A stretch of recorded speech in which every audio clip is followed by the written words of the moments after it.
you read the bills, sinabi naman doon yung mga milestone years lang, 50th, 75th, 100th. So, don't tell me na grabe yung budgetary ano nito, not because every year you need to celebrate it. It didn't refer to your bill. There was a bill filed by Senator Tulfo that imposes a 15 million budget on the Philippine-France bill. So I'm certain we can do without Ayusin that. na lang natin. But siguro ganyan lang That's pakiusap ko. Let us 2129. not, Ang sinasabi lang nila na hindi na kailangan ng friendship laws.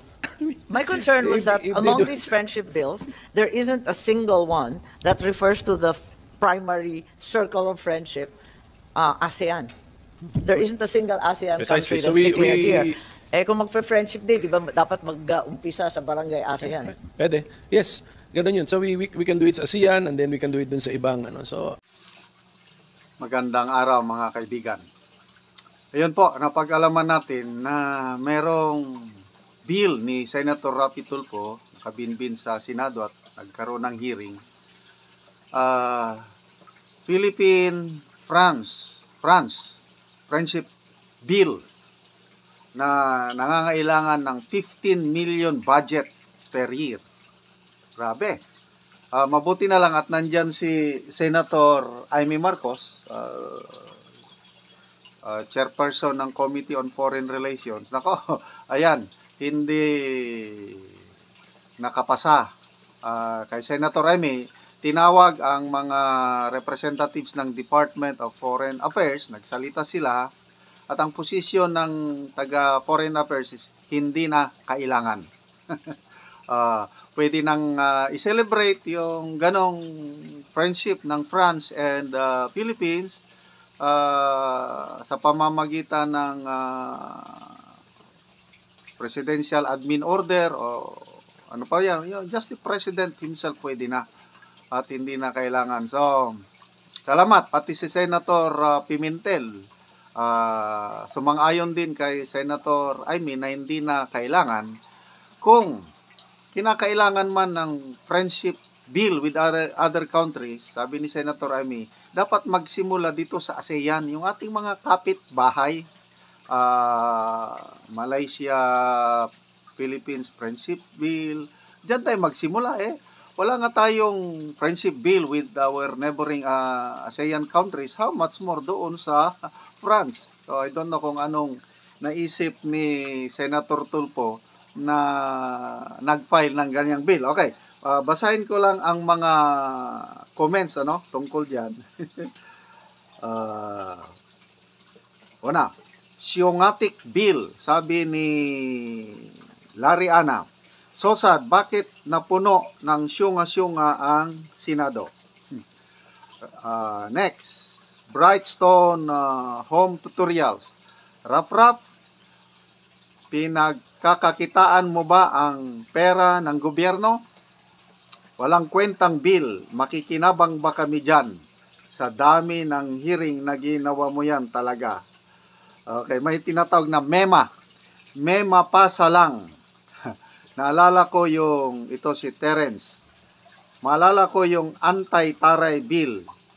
May bill ba siyang ganito? Anti-taray bill? Walang kwenta, sayang isang oras, sayang pera. So, MEMA, may maipasa lang. Yun daw ang dahilan. Okay, pakinggan natin ang ibang detalye sa hearing para yung posisyon ng DFA mapakinggan niyo na hindi na talaga kailangan. With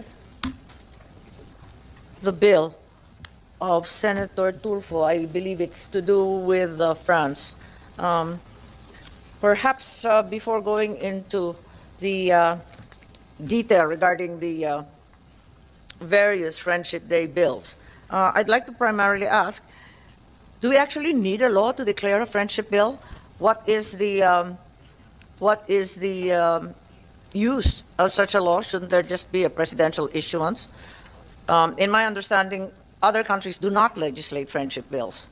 So is this even necessary? DFA, please. Thank you, Madam Chairperson. Good afternoon again. Thank you for giving us the opportunity to present the position of the Department of Foreign Affairs. I am Asik Adrian Bernie Candelada. We want to give you an overview of the position of the Department of Foreign Affairs. By the way, online also present is our ambassador to Hungary, Ambassador Frank Simafranca. Yes, thank you very much. We recognize the ambassador from thank you. for Hungary. Yes, please. Okay. Just a quick question. Why is it even necessary to enact a law to commemorate friendship with France or any other country? If you allow me, we have a very brief, just introductory Yes, statement. yes. Thank you. Please We generally support the objective of the bills, or the bills proposing commemorative events under consideration, which is to commemorate the milestone years in our bilateral relations. In fact, the Department of Foreign Affairs, through its Foreign Service posts, celebrates these milestones on a regular basis. Diplomatic missions in Manila also initiate such activities almost always. Sorry, I on a didn't get the separate first basis. sentence. What was it?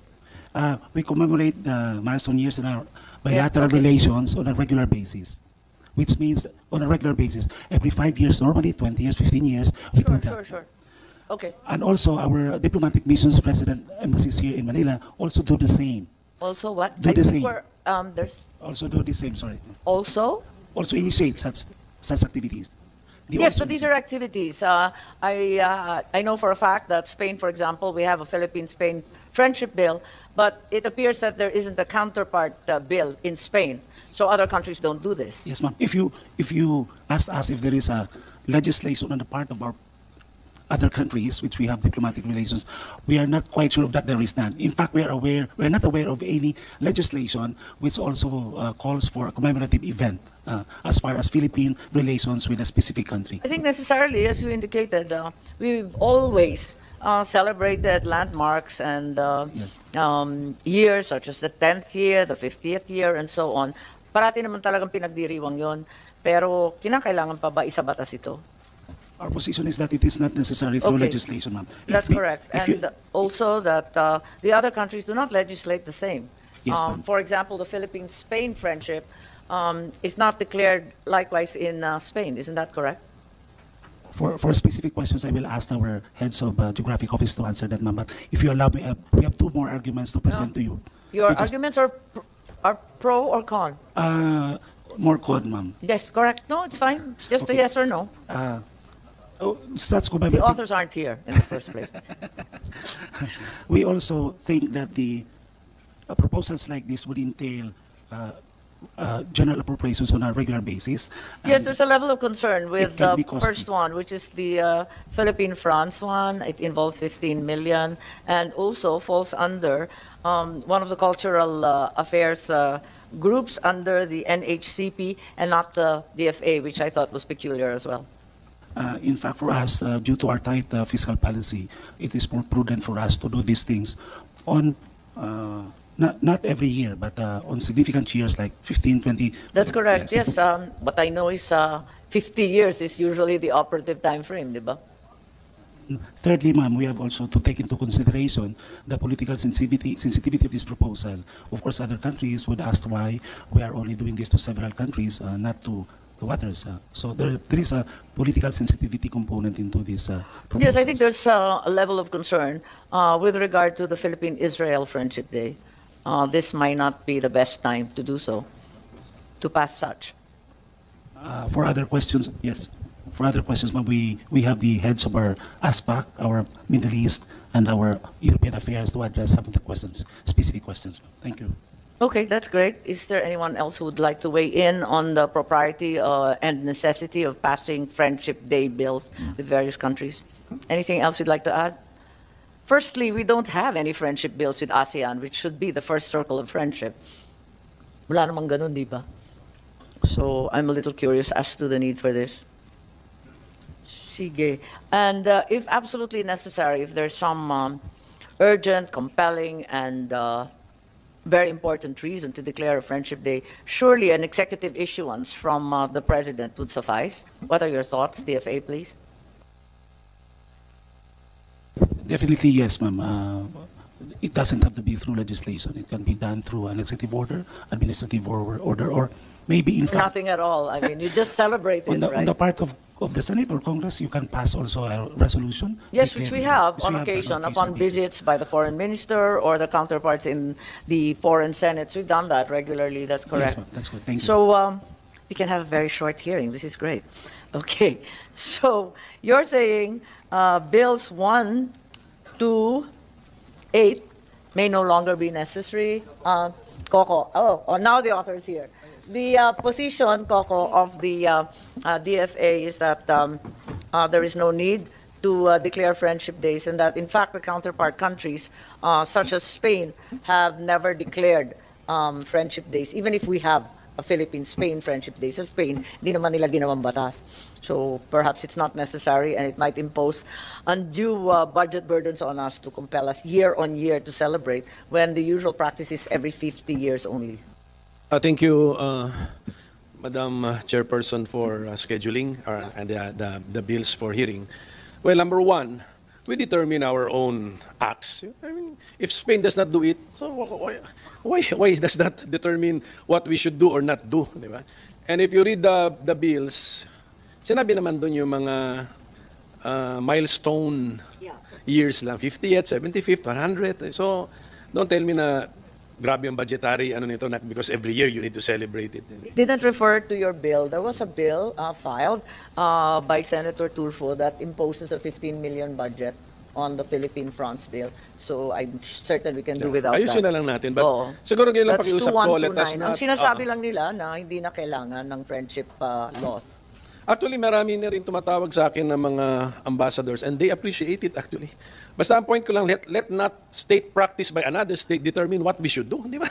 My concern was that If they among do- these friendship bills, there isn't a single one that refers to the primary circle of friendship, ASEAN.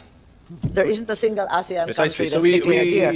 Eh kung mag-friendship day, di ba dapat mag-umpisa sa barangay ASEAN? Pwede. Yes. Ganun yun. So we can do it sa ASEAN, and then we can do it dun sa ibang ano. So I don't think we will lose anything kung budgetary naman ito nasa sa DF. It was already yung bills ko at least delegated it to the DFA That's to correct. celebrate the milestone milestone.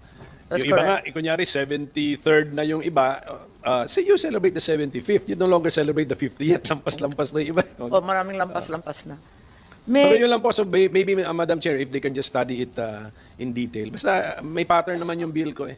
May pattern siya. It does not even affect the nature of the day itself. If it's It a doesn't holiday, even say if it's a a holiday, holiday or by special virtue of non-working day. another law, Wala then it nga eh. remains. Dapat ito wala. It should not affect.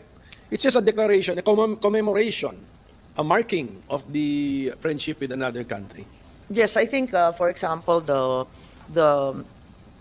commemoration of the Hungary Friendship Day is important because yun lang ang tanging kakampi ng Pilipinas sa Precisely, Eurobloc. Precisely. Isa yun. Mga ganun Yung ba? medyo So, obvious ba? Sila lang ang bumoboto para sa atin lagi. At saka, agree naman yata tayo that we want to be a friend to all nations. So all the more we are declaring friendship days which do not add to holidays. Which should No, wala not naman. add to holidays. Wala naman talaga. Walang effect. Wala namang holiday, wala namang declaration It's kung just- working or not It's just a working. commemoration. And then even yung actual celebration, nasa sa DFA na. Depends on your budget.